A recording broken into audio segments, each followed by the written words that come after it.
Welcome to vidonko.com। আমি সঙ্গীতা, তোমাদের ম্যাথসের teacher. চলো দেখা যাক কি প্রবলেম আছে সলভ করার জন্য। সঠিক উত্তরটি নির্বাচন করো। একটি লম্ববৃত্তাকার শঙ্কুর ভূমিতলের ব্যাস 6 সেন্টিমিটার এবং উচ্চতা 4 সেন্টিমিটার হলে পার্শ্বতলের ক্ষেত্রফল কত হবে। ওকে, তাহলে ভূমিতলের ব্যাস দেওয়া আছে, দেখো ব্যাস মানে হচ্ছে 2r, that is 6 centimetre, therefore r is equal to 3 centimetre.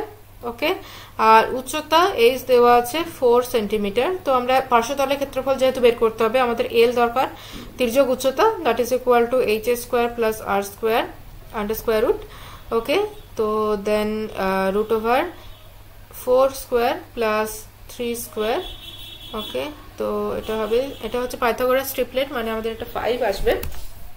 তো 4 square is 16, 3 square is 9, so 25, so that is equal to 5 centimeter. Okay, তাহলে L আমরা পেলাম, L is equal to 5 centimeter.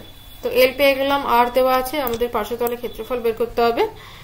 তো পার্শ্বতলের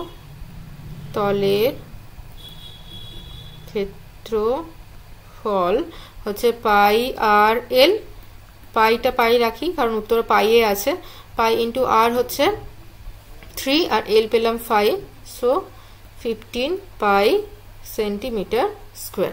ওকে, চলো দেখি কোন অপশনে আছে।